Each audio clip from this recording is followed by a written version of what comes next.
अहंकार। एक युवक एक ऋषि से ज्ञान प्राप्त करने के बाद पूछा, गुरुदेव दक्षिणा में आपको क्या दूं?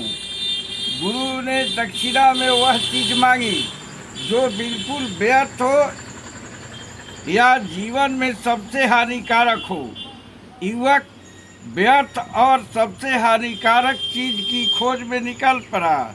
उसने मिट्टी की ओर हाथ बढ़ाया तो मिट्टी बोली, तुम मुझे व्यर्थ और हानिकारक समझ रहे हो? तुझे पता नहीं है कि दुनिया का सारा वैभव मेरे ही गर्भ से प्रकट होते हैं। ये वनस्पतियाँ, ये रूप रंग गण रस गंध आदि कहाँ से आते हैं? युवक आगे बढ़ा। थोड़ी दूर पर उसे एक पत्थर मिला। जैसे ही उसने पत्थर की ओर हाथ बढ़ाया तो पत्थर से आवाज आई, तुम मुझे बेकार और हानिकारक समझ रहे हो?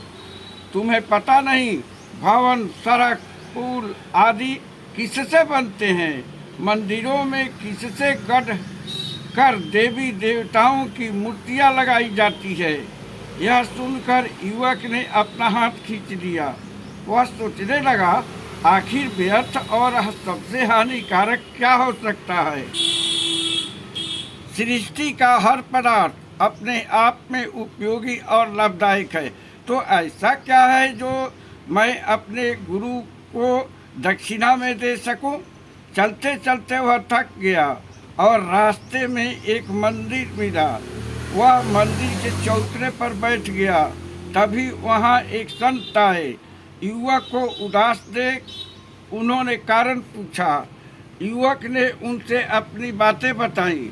संत मुस्कुराए और युवक से बोले, व्यर्थ और हानिकारक चीज़ें वे नहीं होती जिनका सीधे तौर पर हमारे जीवन में कोई कार्य नहीं होता, बल्कि व्यर्थ और हानिकारक चीज़ें वे होती हैं जिनसे अपना और किसी दूसरे का कोई भला नहीं हो, यानी हानि होती है।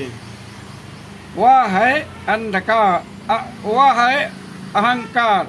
अहंकार होने पर आदमी अपने को सबसे बड़ा और दूसरे को नीच, छोटा, तुच्छ और व्यर्थ समझने लगता है और उन पर अत्याचार करने लगता है, उन्हें तरह तरह से सताने लगता है।